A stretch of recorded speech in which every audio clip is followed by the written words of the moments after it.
Still on a high from seeing one of my all-time favorite heavy metal bands, Iron Maiden, in concert, I decided to try my hand at making my very first ranking video. But in order to do that, I had to embark on a journey through all 17 studio albums by this legendary UK group. So I guess you can really call this a maiden voyage. Fine, just roll the intro.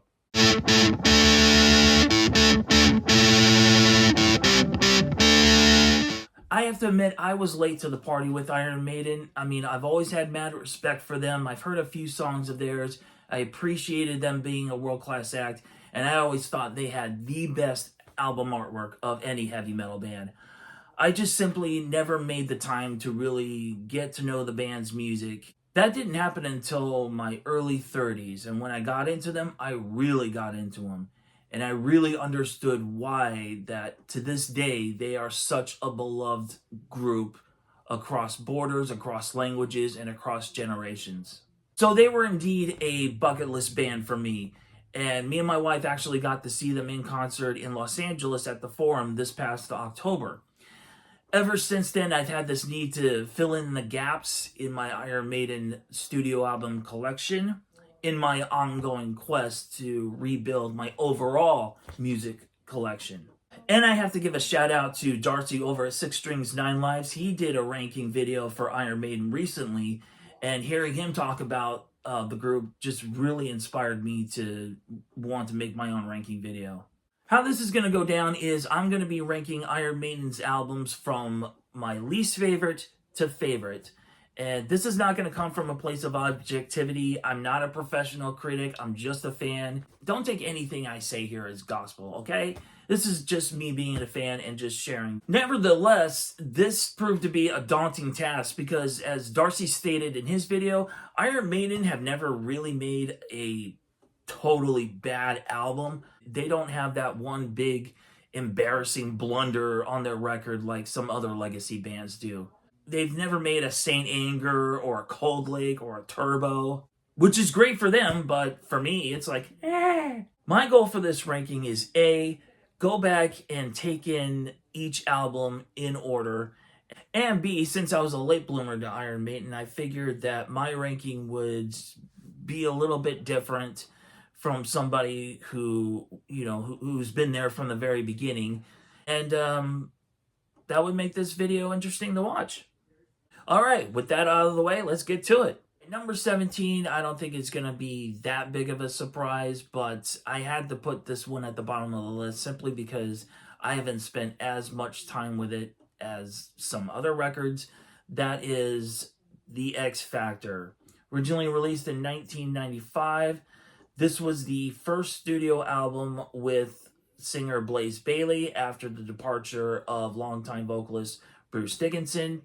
My issue with this record is the production. This was the first Iron Maiden album since their debut without producer Martin Birch. It sounds really, really thin. It makes the band sound dispassionate. And as a result, this album kind of dragged for me. I mean, there's still a couple of really good songs on this one. Sign of the Cross is really cool. I really like Lord of the Flies, but I just simply need more time with this one. But I'm not a fan of the production on this one, and it kind of drags it down overall. All right, number 16 is probably not going to be a huge surprise. That is Virtual 11, as you can see there. This is the 11th studio album overall, second and last album to feature Blaze Bayley on lead vocals. First of all, I should say, this is not an indictment of Blaze Bayley or his ability as a singer. He's a fine singer. This album just sounds cheap. I mean, the cover feels cheap. It just feels like a cheap record overall. I mean, there's a little bit more passion into the performances, and I do like a couple of songs like Future Real. I really love The Educated Fool. But the standout track, of course, is The Klansman, obviously inspired by the movie Braveheart, which came out 3 years before. That's just my observation. That's not gospel. So, yeah, that's Virtual 11. Number 15, I hate that I have to put this one so low, but again, it has to do with the fact that I haven't spent as much time with this record as I should. This is A Matter of Life and Death. Originally released in 2006, this is their 14th studio overall. This is a more serious and somber affair, and it deals with the themes of war and religion. I do like Different World, especially like These Colors Don't Run. Brighter Than a Thousand Suns is awesome. The Longest Day is great. The Reincarnation of Benjamin Brieg. It's a fine record. It's a little long, but again, I need more time with this one. Okay, number 14 is their most recent studio album. This is Senjutsu. I'll get that a little bit closer. Released in 2021, 17th studio album overall. The band is starting to show their age a little bit, but I still enjoy this record, even though some of the songs go on way too long. I do have a better appreciation of this album because they performed half of this record at the concert that I went to. Number 13 just happens to be their 13th studio album. This is Dance of Death, originally released in 2003. That cover is one of the worst covers I've ever seen. It's a sentiment felt by a lot of people, but it's a very fine record. No More Lies, Montsegur, the title track. It's fine, but I just think it doesn't hold a candle to its predecessor. And we'll get to that in a while. Okay, number 12, I picked The Final Frontier. This originally came out in 2010. It's their 15th studio album overall. I really like this one. I mean, I like getting lost in this record. It does drag a little bit towards the end, but I think the closing track, When the Wild Wind Blows, makes the entire journey worth it. I love a lot of the songs on this record. El Dorado, Coming Home, Isle of Avalon, Starblind, and I love the title track too. I just wish that intro was a little bit shorter. Alright, number 11 is No Prayer for the Dying, originally released in 1990. This is their 8th studio album, and the first to feature guitarist Janek Gers, who came in to replace Adrian Smith. And I believe this album also has the distinction of being the last cover art by Derek Riggs. Songwriting-wise, this is a more stripped-down affair. Some of my favorites on this one, Tail Gunner, Holy Smoke, of course. The song Bring Your Daughter to the Slaughter was originally a Bruce Dickinson solo song that he put out on the soundtrack to A Nightmare on Elm Street 5, The Dream Child. Coming in at number 10 is Fear of the Dark, originally released in 1992. This is their 9th studio album overall, the last to be produced by Martin Birch before he retired. And this would also be the last Iron Maiden album with Bruce Dickinson on vocals until the year 2000. I feel like on this record they're trying to fit in with the times. Bruce Dickinson has a meaner tone to his voice. And of course, the songs are shorter. They're not epics. Favorites on this one include From Here to Eternity. Afraid to Shoot Strangers is really great. They try their hand at a love song, Wasting Love, but it's not the schmaltzy crap that the hair bands were famous for doing. And of course, we have the title track, which to this day is still a concert staple and not a bad way to go out. Okay, coming in at number 9 is The Book of Souls. Originally released in 2015, this is their 16th studio album. It's also their longest album at 92 minutes. I really like this one a lot, and I just love the artwork goes along with this too.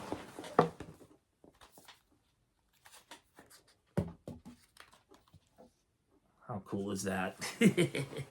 Favorites on this record, I have a lot of them.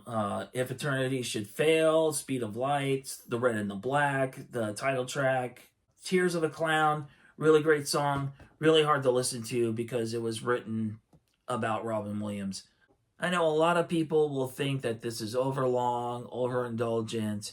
For me, it still manages to be a very entertaining album. Coming in at number 8 is Killers, originally released in 1981. This is the band's 2nd studio album, the last with Paul Di'Anno on vocals, rest in peace. This was also the first studio album with guitarist Adrian Smith, and also the first Iron Maiden album produced by Martin Birch, who at that time had come off producing 2 records for Black Sabbath and Blue Oyster Cult.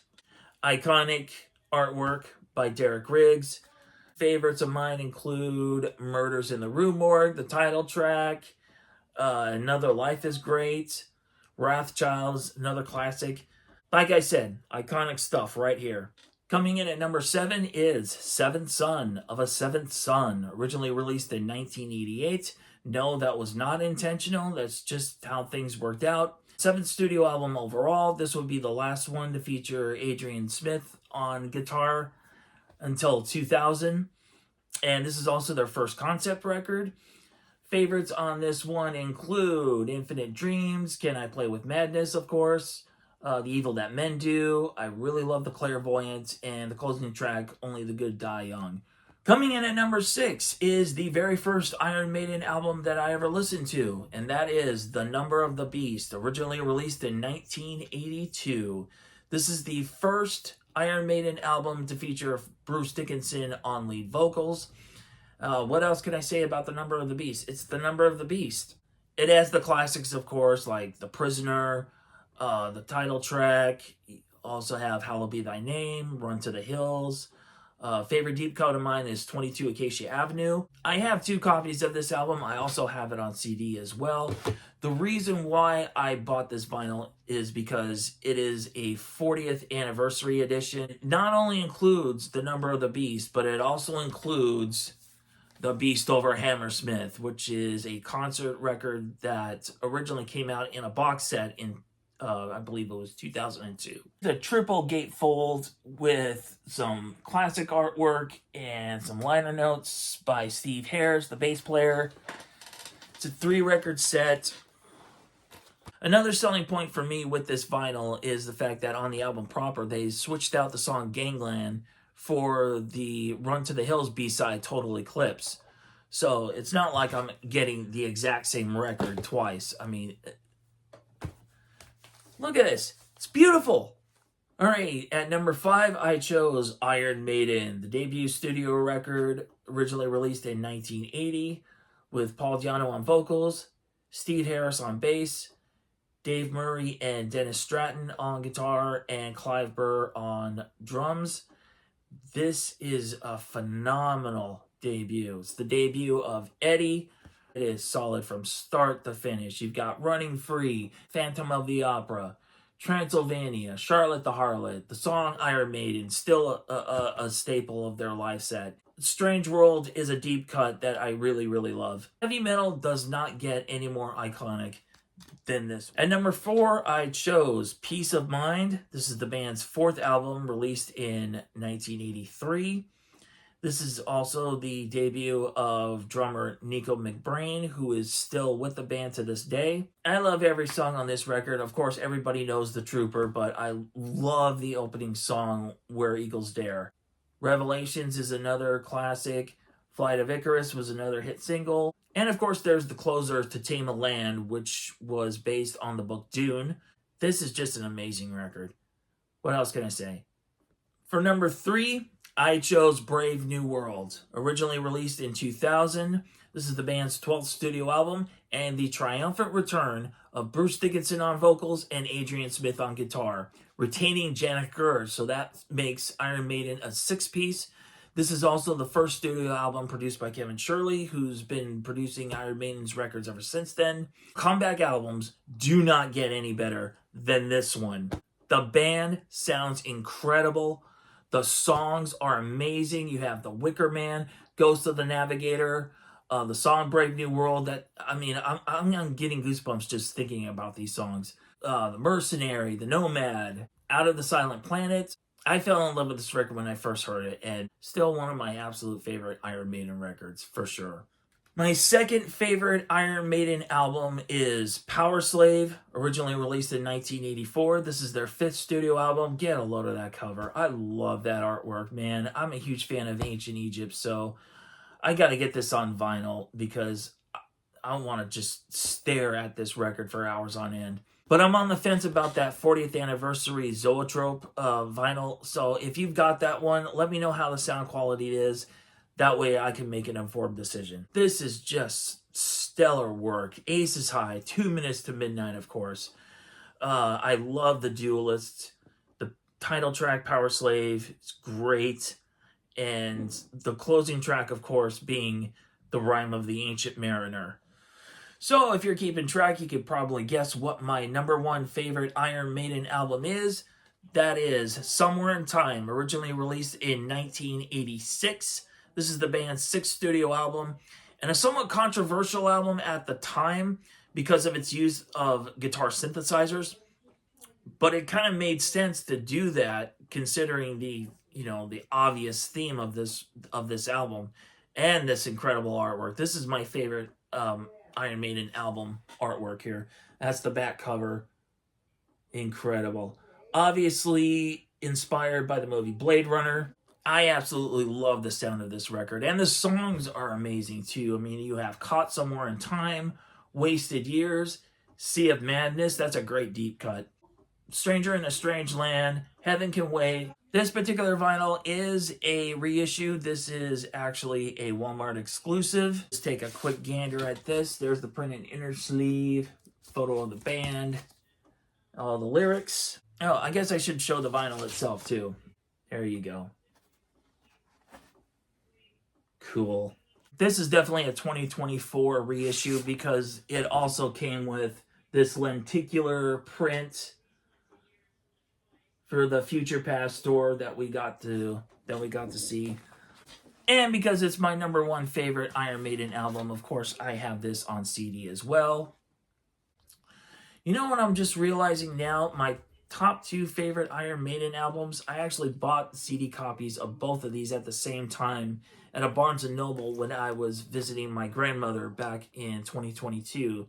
This was soon after my mom's passing, so these two albums are definitely a souvenir of that journey. Anyways, that is my Iron Maiden rankings. Now it's your turn to leave your lists in the comments.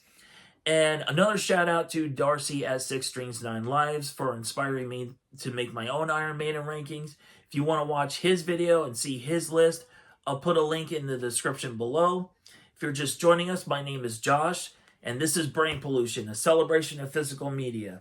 If you want to see more content like this, give this video a like and consider subscribing to the channel. Thanks for watching, everybody. And remember, now more than ever, always look on the bright side of life. Always.